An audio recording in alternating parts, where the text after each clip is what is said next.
வாழ்க வையகம், வாழ்க வையகம், வாழ்க வளமுடன். குரு வாழ்க, குருவே துணை. ஓம் குரு பிரம்மா, குரு விஷ்ணு, குரு தேவோ மகேஸ்வரக, குரு சாக்ஷாத் பரபிரம்மா, தஸ்மை ஸ்ரீ குரவே நமக. உலகம் எங்கும் உள்ள ஆதவன் தொலைக்காட்சி நேயர்களே, ராசி பல நிகழ்ச்சியினூடாக உங்களை சந்திப்பதில் பெருமகிழ்ச்சி அடைகிறேன். இன்றைய நாளில் மன நிம்மதி, மனநிறைவு, மனமகிழ்ச்சி பெருகட்டும். வாழ்க்கை பயணங்களில் உயர்வு கிடைக்கட்டும். இலட்சிய பாதைகளில் வெற்றி கிடைக்கட்டும். அதற்கு எல்லாம் வல்ல அந்த இறைவனும் குருவும் உங்களுக்கு துணை நிற்கட்டும். முதல்ல இன்றைய நாளுக்கான பஞ்சாங்க விவரத்தை பார்ப்போம். ஸ்ரீ பராப வருடம் ஆடி மாதம் 32 திங்கள், ஆங்கிலத்தில் 17/8/2026 மாலை 5:01 வரைக்கும் பஞ்சமி திதியும் அதுக்கு பிறகு சஷ்டி திதியும் காணப்படும். நாள் முழுவதும் சித்திரை நட்சத்திரம் காணப்படும். நாள் முழுவதும் சுபநாம யோகம் காணப்படும். மாலை 5:01 வரைக்கும் பாலவக்கரணமும் அதற்கு பிறகு கௌளவக்கரணமும் காணப்படும். இன்றைய நாளுக்கான அமிர்தாதி யோகத்தை பார்த்தீங்கன்னு சொன்னால் நாள் முழுவதும் பிரபலாரிஷ்ட யோகம் இருக்குது. இன்றைக்கு நாளுக்கான சூலத்தை பார்த்தா கிழக்கு திசையில் இருக்குது. அதுக்கான பரிகாரம் தயிராகும். கிழக்கு திசையை நோக்கி தேவையும் அவசியம் இருப்பவர்கள் அந்த பக்கம் போகிறதா இருந்தால் தயிரை தானமாக கொடுத்துட்டு போகலாம். போகிற காரியங்கள் உங்களுக்கு சாதகமாகவும் நன்மையாக நடக்கிறதுக்கான வாய்ப்புகள் அதிகமாக இருக்குது. அடுத்து இன்றைய நாளுக்கான நேர விவரங்களை பார்ப்போம். காலையில் 6:15 7:15 வரைக்கும், மாலையில் 3:20 4:15 வரைக்கும் நல்ல நேரமும், காலையில் 7:37 9:09 வரை ராகு காலமும், காலையில் 10:42 மதியம் 12:14 வரைக்கும் யமகண்டமும், மதியம் 1:47 3:20 வரைக்கும் குளிகை நேரமும் காணப்படும். இன்றைய நாள் எடுத்திங்கன்னா நாள் முழுவதும் பஞ்சமி திதி. நான் எப்பவுமே சொல்றது, என் குருநாதர் எனக்கு சொன்ன விஷயம், பஞ்சமி திதியில் பிறந்தவர்கள், ஒரு குடும்பத்தில் 5ஆவதாக பிறந்தவர்கள், பஞ்சமி திதியிலே ஆரம்பிக்கிற காரியங்கள் பரித்தவிக்கும் அப்படின்னு சொல்லுவார். எந்த காரியத்தையும் பஞ்சமி திதியில் ஆரம்பிச்சிடக்கூடாது. பஞ்சமி திதியில் பிறந்தவங்களோட வாழ்க்கை திதிக்கான தோஷ நிவர்த்திகள் செய்யாத வரைக்கும், நானும் கடந்த 2-3 வருடமாக ஜோதிடங்களில் பார்த்துருக்கேன். என்கிட்டையும் நிறைய வாடிக்கையாளர் இருக்காங்க பஞ்சமி திதியில் பிறந்த. அவங்களோட வாழ்க்கையில் எல்லாம் இருக்கும். தொழில் இருக்கா, தொழில் இருக்குது. வருமானம் இருக்கா, வருமானம் இருக்குது. குடும்பம் இருக்குன்னா குடும்பம் இருக்குது. ஆனால் ஏதோ ஒரு விதத்தில் பாதிக்கப்பட்டிருப்பாங்க. உடல் ரீதியான நோயிலையோ, சில பேருக்கு குடும்ப வாழ்க்கையிலையோ ஏதோ ஒரு சிக்கல் அவங்கள பின்தொடர்ந்துக்கிட்டே இருக்கும். அதுக்கான பரிகாரங்களை செய்ய வரைக்கும் அது தோஷ நிவர்த்தி கொடுக்கும். எனக்கு தெரிஞ்ச வாடிக்கையாளர் ஜோதிட பார்க்க வந்த ஒரு அன்பருக்கு ஜாதகத்தை பார்த்துட்டு நான் சொன்னேன், இப்படி பஞ்சமி திதி இருக்குது, இப்படி தோஷ நிவர்த்தி செய்யணும் அப்படின்னு நான் சொன்னேன். அப்போ அவங்க சொன்னது என்ன அப்படின்னா, எனக்கு தோஷ நிவர்த்தி நான் சொன்ன அந்த பரிகாரத்தை அவங்க ஏற்கனவே செய்திருக்காங்க, செய்த பிறகு தான் எனக்கு திருமணம் நடந்தது அப்படின்னு. அப்போ அந்த பரிகாரத்தை நீங்கள் செய்யும்போது தான் உங்களுக்கு அந்த வாழ்க்கையில் நிவர்த்தி கிடைக்கும். இப்போ அவங்களோட அதுக்கு பிறகு அவங்களுக்கு குடும்ப வாழ்க்கை அமைஞ்சிருக்கு. அவங்கள அடுத்த நிலைக்கு போக தான் வந்தாங்க. அப்போ செய்திருந்தால் அடுத்த விஷயங்களை பார்த்துட்டு போகும் அப்படின்ற மாதிரி அந்த நிவர்த்திகளை நம்ம வேறு கட்டங்களுக்கு எடுத்து தசாபுத்தி அடிப்படையில் அது பார்த்துட்டு போயிடும். பஞ்சமி தேதியில் பிறந்தவங்க பெண் தெய்வ வழிபாடுகளை செய்யுங்க. இன்றைக்கு பெண் தெய்வ வழிபாடுக்கு சிறப்பாக இருக்கும். அடுத்து இன்றைய நாளுக்கான ராசி பலனை பார்ப்போம். இந்த ராசி பலன் அப்படின்னு சொல்லும்போது ஒவ்வொரு நாளுமே உங்களுக்கு ஒரு தெளிவான விளக்கத்தை கொடுத்துக்கிட்டு இருக்கேன். என்ன விளக்கம் அப்படின்னு பார்த்தீங்கன்னா, ஜாதகம் பலனை எப்படி கேட்பது. இங்கே இருக்கவங்களுக்கு பலன் கேட்க தெரியாது, யாருக்குமே பலன் கேட்க தெரியாது. காரணம் என்ன அப்படின்னா, நீங்கள் எல்லாரும் ராசியை அடிப்படையாக கொண்டு பலன் கேட்குறீங்க. நம்ம சொல்லும் போது பொது பேரை தான் சொல்லியிருப்போம். மேச ராசிங்கிறது பொது பேர், ரிஷப ராசிங்கிறது பொது பேர், கன்னினா பொது பேர், கும்பனா பொது பேர். அப்போ உங்களுக்குன்னு வரும்போது அதனுடைய மாற்றங்கள் இருக்கு. அந்த மாற்றங்களை தான் நீங்க பார்க்கணும். அது லக்னத்தை எடுத்து, லக்னம் தான் உங்களுக்கு உரியது. எத்தனை பேருக்கு லக்னம் தெரியும்னா, ஓரளவுக்கு ராசி நட்சத்திரம் தெரிஞ்சவங்க 100ல் ஒரு 50 பேர்னு எடுத்துக்கிட்டா, அந்த 50 பேர்ல 45 பேருக்கு லக்னம் தெரியாது. அப்போ இப்படி நீங்கள் பார்க்கும்போது லக்னத்தோடு தான் பலன் கேட்கணும். ஒரு ஜோதிடத்தை போய் கேளுங்க, நீங்கள் பலன் எதை வச்சு பார்ப்பீங்க அப்படின்னா லக்னத்தை வச்சு தான் பார்ப்பாரு. ராசியோ நட்சத்திரமோ அவர் பார்க்குறது இல்லை. ரைட், அதை பார்த்துக்கொள்வார். ஏன்னா ராசியோ நட்சத்திரம் அவங்களோட குணம் என்னன்னு சொல்லும். ஏன்னா சந்திரன் மனோகாரகன், மனம் சிறப்பாக இருக்குது. உடல் அமைப்புகள் எப்படி இருக்குன்னு நட்சத்திரம் சொல்லும், ராசியினுடைய சொல்லும். சிம்ம ராசியோ லக்னமோ அது யார் எடுத்திருந்தாலும், அது ராசியாக இருந்தால் அவங்க உடல் அளவிலையும் மனமளவிலும் நல்ல தைரியசாலியாக இருப்பாங்க. எடுத்தோன்னே மூஞ்சிக்கே பேசுவாங்க விஷயத்தில். லக்னமாக அமைஞ்சு விட்டால் அவங்க செய்கிற காரியங்களை ஆளுமை திறமையோடு செய்வாங்க. இப்படி ஒவ்வொருத்தருக்கும் ஒவ்வொரு விஷயம் இருக்குது. மிதுன ராசிக்காரங்கள் இருந்தால் இரட்டைத்தன்மை கொண்டவர்கள்.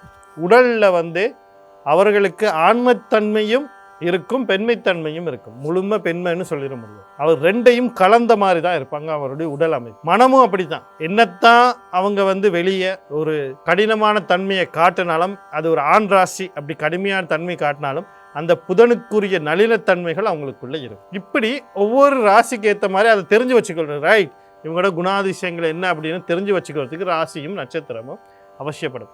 ஆனால் லக்னம் தான் முக்கியம். சந்திரனை நகர்வை வச்சு ராசி உதயமாகிறது. சந்திரன் ஒரு நாளைக்கு ஒரு நட்சத்திரத்தின் மீது அவருடைய பயணத்தை ஆரம்பிப்பார். அவர் ஆரம்பித்து எந்த ராசியில் இருக்கும்போது ஒரு குழந்தை அவதரிக்குதோ அந்த அவதரிக்கிற நட்சத்திரம் ஜென்ம நட்சத்திரமாக மாறும். அந்த நட்சத்திரம் எந்த ராசிக்குள்ள இருக்குதோ அது ஜென்ம ராசியாக மாறும். சந்திரன் அப்படிங்கிறது ஜோதிட விதியின்படி தாய் கிரகமாக சொல்லப்படும். தாய் எங்களுக்கு உடல் கொடுக்கிறார். இதுக்கு உயிர் கொடுக்கிறது யாரு? தந்தை. இது சூரியனை அடிப்படையாக வருது.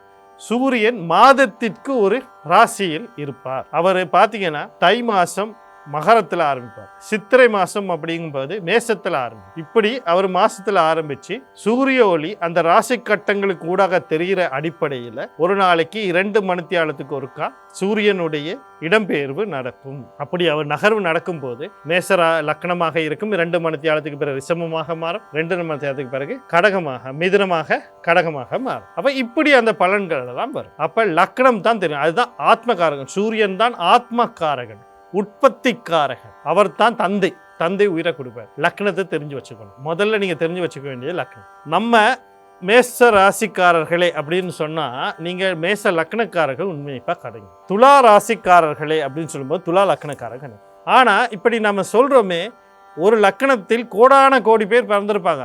அவங்களுக்கெல்லாம் நாங்க சொல்றதெல்லாம் சரியாக அமைஞ்சிடுமா அப்படின்னு சொல்லி பார்த்தீங்கன்னா சரியாக இருக்கும். எதன் அடிப்படையை பொறுத்து அப்படின்னா அவங்களுடைய தசாபுத்தியின் அடிப்படை. அதனால தசாபுத்தியை தெரிஞ்சுக்கொள்ளுங்க. தசாபுத்தியை சரியாக தெரிஞ்சுக்கிட்டா தான் நான் சொல்கிற பலன் உங்களுக்கு 100க்கு 100%, 75%, 50%, 25% தாக்கத்தை செலுத்தும், எந்த அளவுக்கு வழிகாட்டும் அப்படிங்கிறது தெரியும். தசாபுத்தியை தெரிஞ்சுக்கொள்ளுங்க. அந்த தசாபுத்தி சாதகமா பாதகமானு தெரிஞ்சுக்கொள்ளுங்க. தசைநாதனும் புத்திநாதனும் கர்ம நட்சத்திரத்தில் இருக்காரான்னு பாருங்க. ஒரு தசையில் ஒரு புத்தி ஊழ்வினை புத்தியா இருக்கும், அது நடக்குதான்னு பாருங்க. இவ்வளத்தையும் தெரிஞ்சுக்கிட்டு பலனை பாருங்க. அப்பதான் அந்த பலன் உங்களுக்கு வழிகாட்டலாக இருக்கும். நான் சொல்லும்போது மற்ற ஜோதிடர்கள் மாதிரி இந்தந்த காரியங்கள் அப்படி நான் சொல்ல மாட்டேன். குறிப்பிட்ட விஷயங்கள்ல கவனமா இருங்கன்னு சொல்லுவேன். குறிப்பிட்ட விஷயங்களுக்கு வாய்ப்பு இருக்குன்னு நான் சொல்லுவேன். ஏன் கவனமா இருங்க அப்படின்னா இது ஒரு முன்னெச்சரிக்கை. ஒரு வானிலை அறிக்கை மழை பெய்யும் அப்படின்னா நீங்க கொடை கொண்டு போகிறதுக்கு தயாராக இருக்கணும். இதுதான் முன்னெச்சரிக்கை. வீடுகளில் இன்று நீர் விநியோகம் தடைப்படும் அப்படின்னு சொல்லி ஒரு மாவட்டத்தையோ ஒரு மாகாணத்தையோ இல்லைன்னா ஒரு ஊருடையோ ஒரு நகரத்தில் பேரை சொல்லிட்டாங்க. அப்போ என்ன பண்ணுவீங்க? நீர்களை பாத்திரங்களில் சேமித்து வைப்பீங்க, அடுத்த நீர் வளங்கள் வரைக்கும். இது மாதிரி தான் இது எச்சரிக்கை. அப்போ ஒரு விஷயத்தில் கவனமாக இருங்க அப்படின்னா அந்த விஷயத்தில் கொஞ்சம் கவனமாக இருங்க. ரைட், இந்த விஷயம் இப்படி வருதுன்னா இது நடக்கிறதுக்கு வாய்ப்பு இருக்குது, நான் முன்னெச்சரிக்கையாக இதை செயற்படுத்தணும். அதே மாதிரி ஒரு விஷயத்தில் வாய்ப்பு இருக்குன்னா சும்மா உட்காந்துருந்தால் அந்த வாய்ப்பு நடக்கப்படல, முயற்சி பண்ணி பாருங்க, அந்த பக்கத்தில் சில நன்மைகள் நடக்க ஆரம்பிக்கும். இந்த விஷயங்களை தெளிவாக தெரிஞ்சுக்கணும். அடுத்தது நான் சொல்லும்போது கிரகங்களை சொல்லுவேன். ஏன் அப்படின்னா எங்களுக்கு கிரகங்களுடைய கதிர்வீச்சு வரும்போது நம்ம ஏற்றுக்கொள்றதுடைய அளவிலே மாற்றங்கள் ஏற்படும் போது அது நேர்மறையாகவும் எதிர்மறையாகவும் மாறுகிறது, பாசிட்டிவ் நெகட்டிவாக மாறுது. அப்போ அதுகளை சமநிலைப்படுத்துறது கிரகங்களுடைய வழிபாடுகள் தான் செய்யணும். அப்போ அந்த கிரக வழிபாடுகளை நேரடியாக செய்ய முடியாது, இல்லை நேரடியாக நேரத்தை எங்களுக்கு ஜெபம் பண்ணுவேன். அதுக்கு தான் அதிதேவதைகளாக இருக்கக்கூடிய தெய்வங்களோட பேரைகளை நான் சேர்த்து சொல்வேன். சனி பகவான் அப்படின்னா அவருடைய அதிபதி சிவபெருமான் அப்படின்னு நான் சொல்லுவேன். அப்போ சிவனை வழிபடும் போது சனீஸ்வரருடைய விஷயங்கள் உங்களுக்கு சமநிலைப்படுத்தப்படும். இதுதான் தெளிவு. இவ்வளத்தையும் நீங்கள் சரியாக தெரிஞ்சுக்கிட்டு இந்த பலன்களை கேளுங்க. இந்த பலன் உங்களுக்கு வழிகாட்டலாக இருக்கும். இது ஒரு வழிகாட்டல். இந்த வழிகாட்டலை எப்படி சரியாக பயன்படுத்தி ஜெயிக்கிறீங்கன்றது உங்கள் கையில் இருக்கு. முதல்ல மேசராசி அன்பர்களே, இன்றைய நாள் உங்களுக்கு எப்படி இருக்குது அப்படின்னு சொல்லி பார்த்தோம்னா நீங்கள் கவனம் செலுத்த வேண்டிய விடயங்கள் அப்படின்னு சொல்லும்போது முக்கியமாக சொத்து, தந்தை வழி சொத்தாக இருக்கலாம், பரம்பரை சொத்தாக இருக்கலாம். இதை பாக பிரிவினைகள் வாங்குறது, விற்கிறது, இந்த மாதிரி விஷயங்களில் மிக மிக கவனத்தை நீங்கள் செலுத்தணும். இந்த மாதிரியான விஷயங்களை நீங்கள் செய்யாமல் இருக்கிறது நன்மையை தரும். அடுத்தது முயற்சிகளில் சில தடைகள் ஏற்படும். நீங்கள் என்ன செய்தாலும் ஒரு தடைகள் இருக்கும். குழந்தைகள் விஷயத்தில் கவனமாக இருக்கணும். பயணங்கள் போகிறது அந்த விஷயங்களையும் கொஞ்சம் அவதானம் செலுத்தணும். அவசரப்பட்டு எந்த விஷயங்களும் இது பண்ணியிருக்கல. ஒரு பத்திர கையேடுகள் பதிவேற்றம் செய்யும் போது இல்லைனா அது சம்மந்தமான விஷயங்களை செய்யும் போது ஒரு தடவைக்கு 2 தடவை பரிசீலனை பண்ணிக்க, இன்னொருத்தர்கிட்ட ஆலோசனை பெறுறது நல்லது. தம்பி தங்கையில் சம்மந்தப்பட்ட விஷயத்தில் கவனமாக இருக்கணும். வீடு காணி வாகனம் சொத்து இதோ சொல்லிட்டேன், திருப்பி நான் பண்ணுறேன். அதனுடைய வாங்கிறது விற்கிறது அடகு வைக்கிறது பாகப்பிரிவினெல்லாம் கூடாது. காதல் களியாட்டம் கொண்டாட்டம் சம்பந்தப்பட்ட விஷயங்களில் கவனம் தேவை. இதனால் வரக்கூடிய சகல விஷயத்தை நன்மையாக மாற்றி அமைத்துக்கொள்ள நீங்கள் செவ்வாய் பகவான் அவருடைய அதிபதி முருகப்பெருமான் குலதெய்வம் கண்ணா யோகாதிபதி வழிபாடு செய்து கொள்ளுங்கள். இன்றைய நாள் உங்களுக்கு இனிமையான நாளாக அமையும். ரிஷபராசி நேயர்களே, இன்றைய நாள் உங்களுக்கு எப்படி இருக்குது அப்படின்னு சொல்லி பார்த்தீங்கன்னா, நீங்கள் கவனம் செலுத்த வேண்டிய விடயங்கள் அப்படின்னு சொல்லும்போது தாய் வழி உறவுகள் தாய் சம்பந்தப்பட்ட விஷயங்கள் நன்மை நடக்கும். குடும்ப உறுப்பினர்களுக்கு இடையிலே அந்நியோன்யங்கள் பிறகும். முக்கியமாக தம்பி தங்கைகள் இடையிலே சிக்கல்கள் இதுகள் ஏதாவது உருவாகி இருந்துச்சுன்னா அதுகள் தீரும். அவங்க மூலிமா நன்மைகள் நடக்கிறதுக்கு வாய்ப்பு இருக்குது. வீடு காணி வாகனம் சொத்து சம்பந்தப்பட்ட விஷயங்களில் சில முன்னேற்றங்களும் சில நன்மைகள் நடக்கும். அதாவது நீண்ட நாளாக ஏதாவது ஒரு தடை இருந்தால், ஏதோ ஒரு சம்பந்தமான ஒரு சிக்கல் இருந்தால் அதெல்லாம் தீரத்துக்கு வாய்ப்பு. வாங்கிறது விற்கிறது அடகு வச்சது திருப்புறது இது மாதிரி விஷயம் நடக்கிறதுக்கு வாய்ப்புகள் அதிகமாக இருக்குது. உங்கள் வார்த்தைக்கு மதிப்பு கிடைக்கிறதுக்கு வாய்ப்பு இருக்குது. செல்வங்கள் பெருகக்கூடிய வாய்ப்புகள் இருக்குது. கணவன் மனைவியிலே கருத்து வேறுபாடுகள் நீங்கி அந்யோன்யங்கள் பெருகிறதுக்கான வாய்ப்புகள் இருக்குது. அடுத்து பார்த்தீங்கன்னு சொன்னால் மன நிம்மதி மன மகிழ்ச்சி பெருகக்கூடிய வாய்ப்புகள் இருக்குது. இந்த வாய்ப்புகளை சரியாக பயன்படுத்தி கொள்ள புத பகவான் அவருடைய அதிபதி மகாவிஷ்ணு, பெண் தெய்வம்னு சொல்லக்கூடிய துர்க்கை மாரியம்மன், கருமாரியம்மன், முத்துமாரியம்மன், அம்பாள், குலதெய்வம், கண்ணாத யோகாதிபதி வழிபாடுகளை செய்து கொள்ளுங்கள். இன்றைய நாள் உங்களுக்கு இனிமையான நாளாக அமையும். அடுத்து மிதுன ராசி நேயர்களே, இன்றைய நாள் உங்களுக்கு எப்படி இருக்குது அப்படின்னு சொல்லி பார்த்தோம்னா, நீங்கள் கவனம் செலுத்த வேண்டிய விடயங்கள் அப்படின்னு சொல்லும்போது முக்கியமாக முயற்சிகளில் தடை. ஏதோ ஒரு விஷயம் குடும்பத்தில் சிக்கல்கள் வர்றது, ஏதோ செய்ய போனாலும் அதில் ஒரு தடை. அதை முயற்சியில் ஒரு ஆத்ம பலத்தோடு நீங்கள் செய்யும்போது தான் அதில் வெற்றி கிடைக்கும். அதை நீங்கள் தான் எப்படி அதை கையாளணும்னு இருக்குது. பயணங்கள் போகிறதுல ஒரு தடவைக்கு 2 தடவை ஆலோசனை பண்ணி போங்க. போகிற விஷயங்களில் தடைகள் ஏற்படும், குழப்பங்கள் ஏற்படும், வீண் விரயங்களுடன் தம்பி தங்களுக்கு இடையிலே கருத்து வேறுபாடுகள் முரண்பாடு ஏற்படும். கையில் இருக்க பணம் சில நேரங்களில் ஒரு முயற்சினால் இழக்க வேண்டிய சூழ்நிலை வரலாம். மனசு மற்றது உங்களுக்குள்ள ஏதோ இழந்த மாதிரி ஃபீலிங். நம்ம எதை செய்தாலும் ஒரு சிக்கல் வர்றது எண்ணங்கள் வர்றதுக்கான வாய்ப்புகள் இருக்குது. அதனால் கொஞ்சம் கவனமாக செயற்பட வேண்டியது. இதனால் செவ்வாய் பகவான் அவருடைய அதிபதி முருகப்பெருமான், உங்கள் ராசி அல்லது லக்னாதிபதினு சொல்லக்கூடிய புத பகவான் அவருடைய அதிபதி மகாவிஷ்ணு, குலதெய்வம் கண்ணா யோகாதிபதி வழிபாடு செய்து கொள்ளுங்கள். இந்த நாள் உங்களுக்கு இனிமையாக அமையும். அடுத்து கடகராசி நேயர்களே, இன்றைய நாள் உங்களுக்கு எப்படி இருக்குது அப்படின்னு சொல்லி பார்த்தோம்னா, நீங்கள் கவனம் செலுத்த வேண்டிய விடயங்கள் அப்படின்னு சொல்லும்போது முக்கியமாக குடும்ப சம்பந்தப்பட்ட உறுப்பினர்கள், அது அப்பா அம்மா தம்பி தங்கைகள் அண்ணா அக்கா கணவன் மனைவி குழந்தைகள் யாராக இருக்க, தாத்தா பாட்டி, தேவையில்லாமல் அவங்ககிட்ட கருத்து வேறுபாடுகள் வந்தாலும் தாண்டி போங்க. தேவையில்லாமல் பேச்சுகளை செய்கிறாரு, சண்டை சச்சரவுகளை போட்டார்கள். கடல் கடந்து விஷயங்கள், கடல் கடந்த விஷயங்கள், கடல் கடந்த விஷயங்கள், அது வியாபாரமாக இருக்கலாம், தொழிலாக இருக்கலாம், கல்வியாக இருக்கலாம், நீங்கள் போக முயற்சிக்கலாம், குடும்ப உறுப்பினர்கள் போக முயற்சிக்கலாம். எதாக இருந்தாலும் கவனம் தேவை. தேவையில்லாத இழப்புகள் தான் சந்திக்கிறது நேரிடும். தேவையில்லாத செலவுகள், பண இழப்புகள், அந்த பணத்தை கொண்டு போய் தேவையில்லாமல் முதலீடு பண்ணுறது வேண்டாம். கையில் இருக்க பணத்தை பாருங்க, நஷ்டங்கள் உருவாது, விரயங்கள் அதிகரிக்கிறதுக்கான வாய்ப்புகள் இருக்குது. தூக்க பிரச்சனைகள், மனக்குழப்பங்கள், பெண்களுக்கு உடல் உபாதைகள் எல்லாம் ஏற்படுறதுக்கு வாய்ப்பு இருக்குது. இதனால் கொஞ்சம் கவனமாக இருங்க. இன்றைய நாளில் வரக்கூடிய சகல விஷயத்தை நன்மையாக மாற்றி அமைத்துக்கொள்ள நீங்கள் புத பகவான் அவருடைய அதிபதி மகாவிஷ்ணு, செவ்வாய் பகவான் அவருடைய அதிபதி முருகப்பெருமான், சனி பகவான் அவருடைய அதிபதி சிவபெருமான், தர்மசாஸ்திர குலதெய்வம் கண்ண யோகாதிபதி வழிபாடு செய்து கொள்ளுங்கள். இந்த நாள் உங்களுக்கு இனிமையாக அமையும். அடுத்து சிம்ம ராசி நேயர்களே, இன்றைய நாள் உங்களுக்கு எப்படி இருக்குது அப்படின்னு சொல்லும்போது தான் உங்களுக்குள்ள ஒரு உத்வேகம் பெற, அந்த உத்வேகத்தில் நீங்கள் எடுக்கிற முயற்சிகள் உங்களுக்கு மன நிம்மதியும் ஆஸ்வாசத்தையும் கொடுக்கும். மனதினுடைய ஆழ் மனசு அபிலாஷைகள் நிறைவேறும். அதுக்கு சரியாக நீங்கள் பயன்படுத்திங்கன்னா நிறைவேறும். 2வது திருமணத்துக்கான வாய்ப்புகள் இருக்குது. பணவரவுகள் அதிகரிக்கிறதுக்கான வாய்ப்பு இருக்குது. அண்ணன் அக்கடை ஆதரவு கிடைக்கிறதுக்கு அவங்களுக்கு நன்மை நடக்கிறதுக்கான வாய்ப்பு இருக்குது. கடல் கடந்து உங்கள் அண்ணனோ அக்காவோ கடல் கடந்து போகிறதுக்கோ இல்லை அவங்க மூலிமா சில நன்மைகள் நடக்கிறதுக்கோ வாய்ப்பு இருக்குது. ஏன் நீங்களே போகிறதுக்கான வாய்ப்பும் இருக்குது. இந்த வாய்ப்புகளை சரியாக பயன்படுத்திக்க ஒரு ராசி அல்லது லக்னாதிபதினு சொல்லக்கூடிய சூரிய பகவான் சனி பகவான் அவருடைய அதிபதி சிவபெருமான் தர்மசாஸ்திர குலதெய்வம் கண்ண யோகாதிபதி வழிபாடு செய்து கொள்ளுங்க. இந்த நாள் உங்களுக்கு இனிமையாக அமையும். கன்னி ராசி நேயர்களே, இன்றைய நாள் உங்களுக்கு எப்படி இருக்கு அப்படின்னு சொல்லி பார்த்தோம்னா, நீங்கள் கவனம் செலுத்த வேண்டிய விடயங்கள் அப்படின்னு சொல்லும்போது, இந்த கடல் கடந்து தொடர்போடு எதை செய்தாலும் சரி, வியாபாரம், தொழில், கல்வி, நீங்கள் போகிறதுக்கு முயற்சி பண்ணுறது, உங்கள் குடும்பத்தில் யாராவது போக முயற்சி பண்ணுறது, முக்கியமாக இந்த ஏற்றுமதி இறக்குமதி வியாபாரங்கள் செய்கிறவங்க, இவங்க எல்லாமே கவனமாக இருக்கணும். எந்த அவசரப்பட்ட முடிவும் எடுக்காதீர்கள். தொழில் சார்ந்த விஷயங்களில், வியாபாரம் சார்ந்த விஷயங்களில் கவனமாக இருங்க. ஆண் குழந்தை சார்ந்த விஷயத்தில் கவனமாக இருங்க. கல்வி சார்ந்த விஷயத்தில் கவனமாக இருங்க.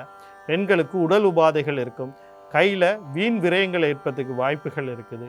தூக்க இன்மை சிக்கல்கள் வர்றதுக்கு வாய்ப்பு இருக்குது. கொஞ்சம் கவனமாக கையாளுங்க.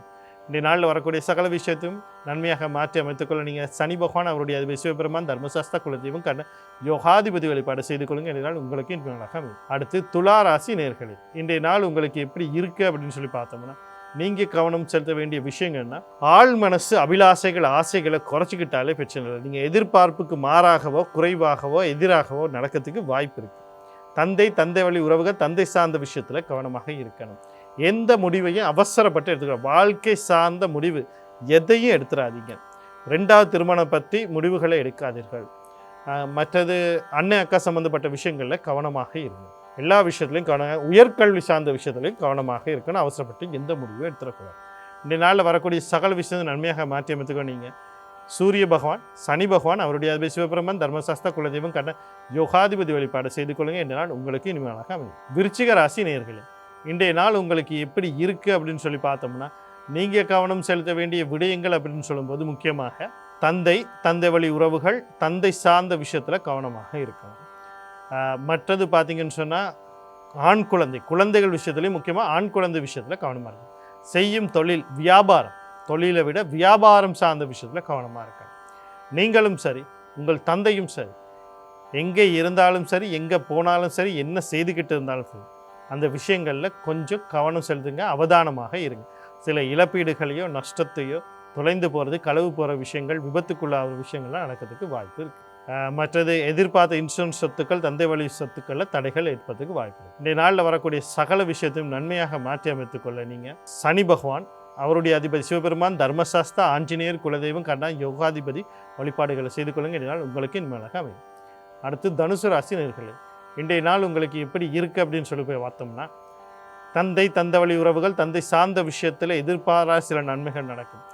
உயர்கல்வி சார்ந்த விஷயத்தில் நீங்கள் எதிர்பார்த்ததை விட வேறொரு ரீதியாக எதிர்பார்க்காமல் நடக்கக்கூடிய விஷயங்கள் நன்மை தரக்கூடியதாக இருக்கும். திருமணத்துக்கு வரன் தேடுபவர்கள், அதுக்கான வாய்ப்புகள் இருக்குது. திருமணம் நிச்சயதார்த்தம் பண்ணணும்னு நினைக்கிறீங்க, வாய்ப்புகள் இருக்குது. கணவன் மனைவி இடையில் நீண்ட நாளாக கருத்து வேறுபாடுகள் இருந்தால் அதுக்கான வாய்ப்புகள் இருக்குது. உங்களுடைய விஷயங்கள் உங்களுக்கு கூட இருக்கவங்களால் மதிக்கப்பட்டு, உங்களுடைய திறமைகள் மதிக்கப்பட்டு, நீங்கள் சொல்கிற விஷயங்களை ஏற்றுக்கொள்ளப்பட்டு, உங்களுக்கு வாழ்க்கையில் முன்னேற்றங்களும் கிடைக்கிறதுக்கான வாய்ப்புகள் இருக்குது. அதே மாதிரி நீங்கள் தீர்மானிக்கிற விஷயங்களை தெளிவாக நேராக தீர்மானித்து அதன் மூலியமாக வழி நடத்தி செய்து உங்கள் வாழ்க்கையில் உயரவடையத்துக்கு மாற்றங்களை உருவாக்கக்கூடிய நாளாக இந்த நாள் இருக்குது. இந்த நாளில் வரக்கூடிய சகல விஷயம் நன்மையாக மாற்றியமைத்துக்கொள்ள மகாலட்சுமி சூரிய பகவான் குலதெய்வம் கண்ணா யோகாதிபதி வழிபாடு செய்து கொள்ளுங்கள். இன்றைய நாள் உங்களுக்கு இனிமையாக அமையும்.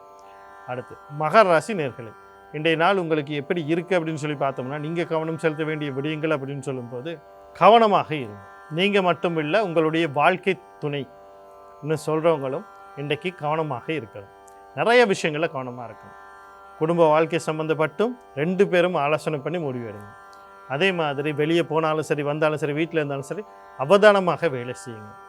தேவையில்லாத இழப்புகள் வரதுக்கு வாய்ப்பு இருக்குது. இந்த கடன் கொடுக்கல் வாங்க சம்மந்த விஷயத்தில் கவனமாக இருங்க. தொழில், உங்களுடைய வாழ்க்கை துணை ஒரு தொழில் செய்துக்கிட்டு இருந்தாங்கன்னா, தொழிலில் அவர் அவசரப்பட்டு எந்த முடிவும் எடுத்துட வேணான்னு சொல்லுவாங்க. உடல் உபாதைகள் தென்பட்டால் 2 பேருக்கும் உடனடியாக வைத்திய சிகிச்சை நாடும். எதிரிகள் தொல்லைகள் 2 பேருக்குமே கொஞ்சம் தாக்கம் அதிகமாக இருக்கும், கவனமாக இருங்க. எதிர்பார்ப்புகளில் தடை, விபத்துக்கள், களவு போகிறது வாய்ப்புகள் இருக்குது, கொஞ்சம் கவனமாக இருக்கும். ஆஞ்சநேயர், விநாயகப் பெருமான் குலதெய்வம் கண்ணா யோகாதிபதி வழிபாடு செய்து கொள்ளுங்கள். இன்றைய நாள் உங்களுக்கு இனிமையாக அமையும். அடுத்து கும்பராசி நேயர்களே, இன்றைய நாள் உங்களுக்கு எப்படி இருக்குது அப்படின்னு சொல்லி பார்த்தோம்னா, நீங்கள் கவனம் செலுத்த வேண்டிய விடயங்கள் அப்படின்னு சொல்லும்போது, முக்கியமாக திருமணத்துக்கு வரன் தேடுபவர்கள், அதுக்கான வாய்ப்புகள் அமையும். திருமண பேச்சுவார்த்தைகளில் இருக்கிறவங்க நிச்சயம் பண்ணி முடிப்பீங்க. கணவன் மனைவியத்திலே கருத்து வேறுபாடுகள் முரண்பாடுகள் இருந்தால் அதுக்கான தீர்வு கிடைக்கும். சொத்துக்கள் சம்பந்தப்பட்ட விஷயத்தில் நீங்கள் எடுக்கிற முடிவுகள் உங்களுக்கு சாதகமாக அமையும். அது தந்தை வழி சொத்துக்கள், பூர்வீக சொத்துக்கள் இருக்கிற பாவப்பிரிவினை கூட உங்களுக்கு சாதகமாக அமையும். கணவன் மனைவியத்திலே அந்யோன்யங்கள் பெருகும். உங்களுடைய வார்த்தைகள் நீங்கள் என்ன பேச நினைக்கிறீங்க அது சரியான முறையில் அமையும். அது மூலயமா நண்பர்கள், உறவினர்கள், வேலை செய்கிறவங்க, பங்குதாரர்களோட ஆதரவுகள் கிடைக்கும். காதல், களியாட்டங்கள், கொண்டாட்டங்கள் பெருகும். ஒரு குழந்தைக்கு முயற்சி பண்ணுறீங்கன்னா அதுக்கு வாய்ப்பு இருக்குது. அந்த குழந்தைக்கு ஒரு வாழ்க்கை அமையணும்னு நினச்சிங்கன்னா அதுக்கான வாய்ப்பும் இருக்குது. இதனால் வரக்கூடிய சகல விதமான வாய்ப்புகளையும் சரியாக பயன்படுத்தி கொள்ள மகாலட்சுமி, குலதெய்வம், கண்ணா, யோகாதிபதி வழிபாடு செய்து கொள்ளுங்க. இன்றைய நாள் உங்களுக்கு இன்மையாக அமையும். அடுத்து மீனராசி நேயர்களே, இன்றைய நாள் உங்களுக்கு எப்படி இருக்குது அப்படின்னு சொல்லி பார்த்தோம்னா, நீங்கள் கவனம் செலுத்த வேண்டிய விடயங்கள் அப்படின்னு சொல்லும்போது முக்கியமாக தொழில் சார்ந்த விஷயத்தில் கவனமாக இருக்குன்னு அவசரப்பட்டு எந்த முடிவும் செய்யணும். கடன் கொடுக்கல் வாங்கல் விஷயங்களில் கவனமாக இருங்க. தாய் வழி உறவுகள், தாய் சார்ந்த விஷயத்தில் கவனமாக இருக்கணும். வீடு, காணி, வாகனம், சொத்து சம்பந்தப்பட்ட விஷயத்தில் அவசரப்பட்டு எந்த முடிவும் எடுக்கக்கூடாது. கணவன் மனைவியிடையே கருத்து வேறுபாடுகள், முரண்பாடுகள் வரலாம், கடந்து போகும். மன குழப்பங்கள், மனசஞ்சலங்கள் ஏற்படுறதுக்கு வாய்ப்பு இருக்குது. அதே மாதிரி தொழில் சம்பந்தப்பட்ட விஷயங்களில் அவசரப்பட்டு எந்த முடிவும் எடுக்கக்கூடாது. உடல் உபாதைகள் தென்பட்ட உடனடியாக வைத்திய சிகிச்சையை நாடுங்க. எதிரிகள் தொல்லைகள் இருக்கலாம், கொஞ்சம் கவனமாக இருங்க. இதனால் வரக்கூடிய சகல விஷயத்தையும் நன்மையாக மாற்றி அமைத்துக்கொள்ள விநாயக பெருமான், பெண் தெய்வம்னு சொல்லக்கூடிய துர்க்கை, மாரியம்மன், கருமாரியம்மன், முத்துமாரியம்மன், அம்பாள், குலதெய்வம், கண்ணா, யோகாதிபதி வழிபாடுகளையும் ஆதிபராசக்தி பாராயணம், ஆதிபராசக்தி கவச பாராயணம் அல்லது பாயத்தை கேட்குவது நன்மை தரும். மீண்டும் நாளை ராசி பலன் நிகழ்ச்சியினூடாக உங்களை நான் சந்திக்கிறேன். நன்றி, வணக்கம், வாழ்க வளமுடன்.